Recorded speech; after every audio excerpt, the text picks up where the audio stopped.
I know that this is difficult for some people who are Bernie Sanders supporters to hear, but Bernie Sanders, for all his talk about being a revolutionary and taking on the status quo, at the end of the day, Bernie Sanders is part of the establishment. He is. He's a loyal, willing, and reliable tool of the establishment. Whenever they need him, he will come running. And it brings me no joy to say this. I myself was a Bernie Sanders supporter. The earliest videos on this channel were me being pro Bernie Sanders. So this isn't like some personal beef I have with him. It's just we have to move just beyond the nice words and the flowery rhetoric that makes you feel good and makes you feel like somebody's actually fighting for you. We have to move beyond that and look at what really matters. We need to look at the actions, and also the actions are the most important part. But there's also another part of the conversation that I think needs to happen more on the left, which is there needs to be certain red lines that people who consider themselves actually fighting for the working class and actually fighting against the establishment, there needs to be red lines that we can't cross. And if we do cross those lines, then it's clear that we aren't actually fighting against the establishment.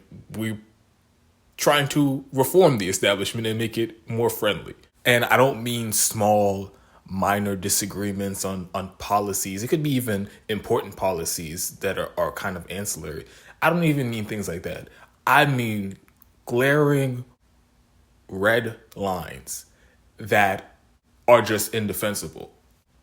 I've been clear on the show over the last year that I think Bernie has crossed several of those lines for me. Prime example being the CARES Act. That was the worst corporate bailout in history. There are no two ways about it. Worst display of corporatism to ever pass Congress and be signed by a president in my lifetime. That's what the CARES Act was. Gave $5 trillion to the richest people in this country, richest corporations in the country. Let them run out the back door with all the money. A heist, robbery of the American people in the middle of emergency. And at the same time, they gave scraps and crumbs to the American people and told them, this is all you're going to get in the middle of an emergency. And if you ask for anything else, you can go kick rocks. That's what the CARES Act was. That is a summary of the CARES Act. And anybody who considers themselves on the working class side of this ongoing class warfare and record inequality in this country, if you're on the side of the working class, there is absolutely no justification you can give for why you would vote for that, why you would go along with that, and not demand real concessions for the American people. First of all, there's an argument to be made. Under no circumstances you should have voted for that obscene corporate giveaway, but definitely not without securing major concessions like Medicare for All and UBI. So at least the working class gets something out of it. There's no way that you can say I'm a social democrat at the same time you are voting for corporatism and neoliberalism and austerity economic policies. Your words are one thing, but your actions are the actions of a neoliberal and an establishment Democrat. So that's what I'm saying. That's a red line for me. And you all know some of the other things that I have on the list. Shilling for Joe Biden, trying to whitewash the atrocities of the 40 years Joe Biden has been in government and done the bidding, has been a loyal henchman of corporations. And then for you to come out and pretend like he's going to be FDR and pretend like he's going to govern on behalf of the working class in this country. That for me was also a red line. And of course, the most recent example, the force the vote moment, where the Justice Democrats in the House, they could have removed Nancy Pelosi. They could have demanded a floor vote on UBI and Medicare for All and any number of policies, but they chose not to do it because they didn't want to buck the establishment. For me, That's a red line. You can't say, oh, we're social democrats, we're fighting for Medicare for all, and then when the opportunity comes to have a vote on it, you are making arguments that in the middle of a pandemic and economic crisis, this isn't the right time to vote on it, and we need to wait for a couple of years down the road, and then maybe we can have a vote on it. If you are who you say you are, if you're a social democrat, if you're on the side of the working class and the class warfare, there's no way you pass up an opportunity like that. So again, that was a red line for me. And you can throw in any number of other issues. His silence on Julian Assange, which I went in detail on about when I was on with Misty and Jesse on Facts on the Ground interview that I did last week. The silence on Julian Assange is inexcusable. But here comes Bernie Sanders to show you where his allegiance really lies yet again. And this happened a week ago now, but there was no way in hell I wasn't going to talk about it here on this show. Joe Biden's nominees for Defense Secretary and Secretary of State, two war criminals and war profiteers, people who are in the pocket of the military-industrial complex, who literally helped start these endless wars that we're in. And then as soon as they were out of government, they went and worked for defense contractors and getting paid millions of dollars to help continue those wars that they started. So war profiteers, people who make money, do genocide for profit. Joe Biden picks Anthony Blinken to be Secretary of State and General Loyd Austin to be Defense Secretary. And you all know what Bernie Sanders did. He votes to confirm these neocon war hawks, warmongers, to be in these positions. And he didn't even put up an opposition. He didn't even raise the alarms that these people are going to come in, and they're already signaling they want to escalate U.S. interventions around the world. Tony Blinken, in his confirmation hearings, was saying he was going to he was going to continue this coup in Venezuela to overthrow Nicolas Maduro. Loyd Austin was literally sitting on the board of Raytheon while he was being confirmed.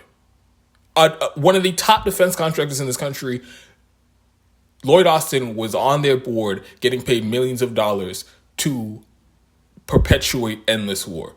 And Bernie comes in like a good soldier, like a good little boy, votes to confirm these disastrous nominees, and as expected, falls in line for Joe Biden. I have a couple things to say about that. But first, you all already know the deal. If you're able to contribute to the show financially, I have links to Patreon in the About page of the YouTube channel. And if you feel more comfortable doing a one-time contribution, I have a link to PayPal in the About page of the YouTube channel. Like always, I'm incredibly grateful for all the people in my audience who do contribute. You guys help me do what I love. And even for the people who can't contribute financially, all the comments and the shares, and you keep coming back and watching the videos, that is also, it means a lot to me, because that also helps support the channel, even if you're not doing it financially. So I'm incredibly grateful for my whole audience and all you guys do to support the show. Now, back to Bernie Sanders being a neocon. There really is no explanation, no rationalization you can give as to why Bernie would vote for these neocons and these warmongers and these war criminals. If he is an anti-interventionist, there's no way you would do that. There's no way. I don't care. There's just no way you do that. Tony Blinken, who Joe Biden picked to be his Secretary of State nominee, he was Joe Biden's top foreign policy advisor. He was a liaison between Joe Biden, who was the chair of the Armed Services Committee in the Senate, and the White House during the lead up to the Iraq War. So he was instrumental in helping Joe Biden push the Iraq war through the Armed Services Committee and eventually through the Senate, passing it through a floor vote. So he is an architect as well as Joe Biden. But Tony Blinken is an architect of the Iraq war. And that war killed 1 million Iraqi civilians, created millions more refugees, destroyed the entire country, and it was done off of lies, which Tony Blinken helped push on the American public. They lied to the public to get us into that war. And at the end of the day, there is no reason for us being there other than it was in the interest of the defense contractors who made out like fucking bandits from the no-bid contracts and all the weapons deals and everything else that was related to the Iraq war.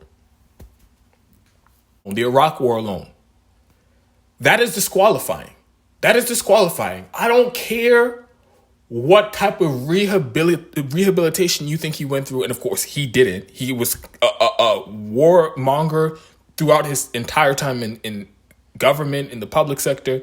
And then as soon as he had the opportunity, he goes out into the private sector and is working hand in hand with the defense contractors, making millions of dollars off of these same wars.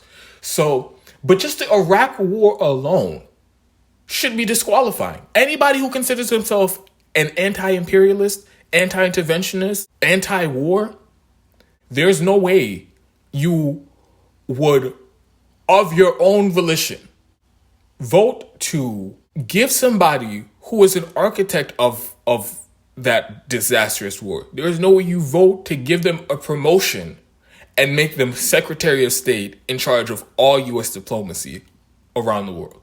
One of the most influential foreign policy people in foreign policy in the entire country. There's no way you do that if you were actually outraged by the atrocities of the Iraq War. I have no idea anybody who considers themselves an anti-interventionist who would vote for Tony Blinken to be Secretary of State. And then, like I mentioned earlier, Tony Blinken, in his confirmation hearings, like a fucking neocon, you'd expect from a neocon, asked about Venezuela. He said, oh yeah, I want to continue the Trump administration's, basically their coup, and we're going to continue to say Juan Guaido is the president of Venezuela, even though he definitely wasn't elected and he didn't even run for president. But we're just going to declare him president of Venezuela so we can conduct regime change, so we can let Western oil companies raid Venezuela for their oil. And that's exactly what this is all about, because they're sitting on the largest oil reserves on the planet in Venezuela. So that's what the whole we need to get rid of Nicolas Maduro is about. It's another, similar to the Iraq war, it's another regime change operation to benefit the defense contractors in the fossil fuel industry.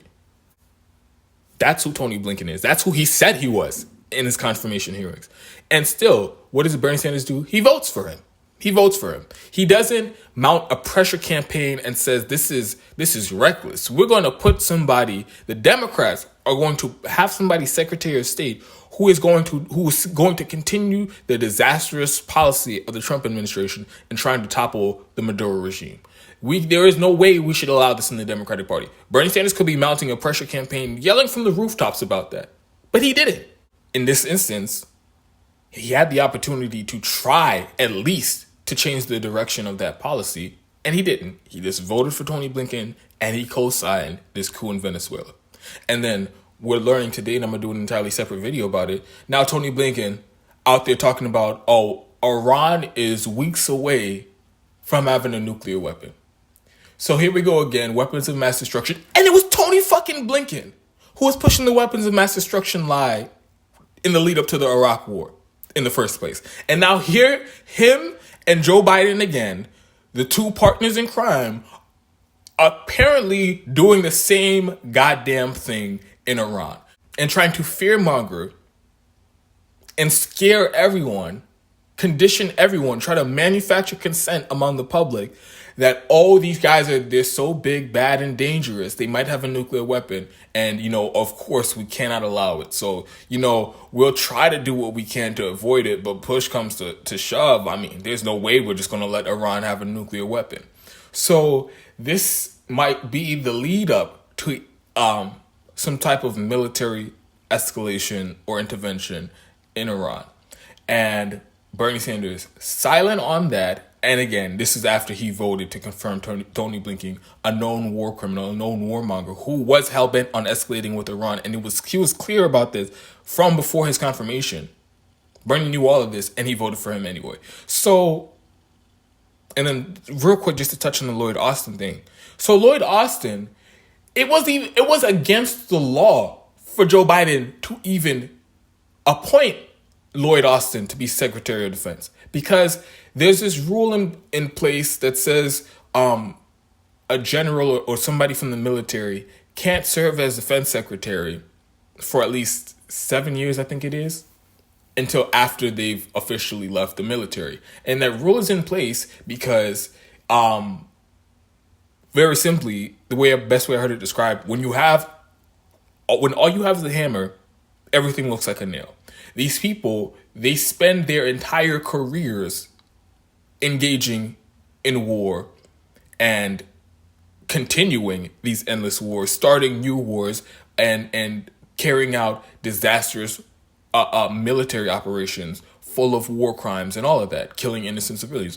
So the point of the Secretary of Defense is to be a check on the military, on these people who all they know is war. But if you put somebody who is from that same band of trigger happy people in charge of the Pentagon, well, you run the risk of there not being any type of civilian check to, one, rein in defense spending and also push back against all the generals who only answer to any problem, any question is, we need to do more war, we need to stay in wars longer, or we need to start another war. So that rule is in place for a reason. And they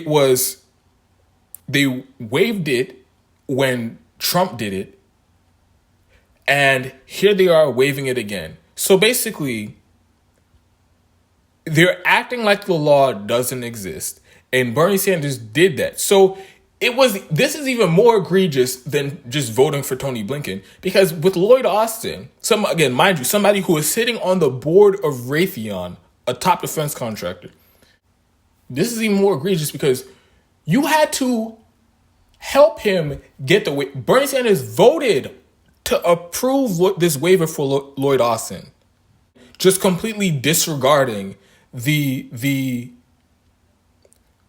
separation that's supposed to be there between the civilian oversight of the military, which is incredibly important. He completely disregards that because his good friend Joe Biden nominates Loyd Austin, and there's no way you can disagree with Joe Biden publicly. So he votes to waive that and make bring us yet another step closer to a military junta. So he votes to waive it, and then he goes around and votes for Loyd Austin to be the Secretary of Defense. So now, whatever they do for the rest of their careers, all the wars that they continue and that they escalate, all the war crimes that they commit, you can thank Bernie Sanders for that. And of course, he wasn't the only person in the Senate who voted for them. Of course not. They got the majority. So everybody else, yes, they're all liable for what these people do. Because the role of the Senate, the role of all these different senators is this is supposed to be a vetting process. You're supposed to, if there are objections, if there's anything disqualifying, it is your job to make sure that this disqualifying person does not get into become one of the most powerful people in government. That is the whole point of these Senate confirmations. Or else the president could just pick anybody he wants and they name them to be Secretary of Defense, Secretary of State. The whole point of the Senate confirmations is to be a check. And Bernie Sanders is saying, just like with the rest of Joe Biden's picks, I'm not going to be a check. I'm not going to stand by any type of anti-war, anti-interventionist, anti-imperialist principle. I'm going to be a loyal soldier. I'm going to be a good boy, and I'm not going to buck the Democratic establishment. I'm not going to buck the neocons in the national security apparatus. I'm just going to go along with it, and I'm not going to make any objections to it. So again, if that's the way he is, if that's the way he's going to operate, if he's going to vote for war criminals to put them in positions where they can commit more war crimes, okay, so you're kind of a neocon, you're kind of an imperialist, and you didn't fight back when you had the opportunity to. So, yet again, here's Bernie Sanders showing you he's siding with the establishment.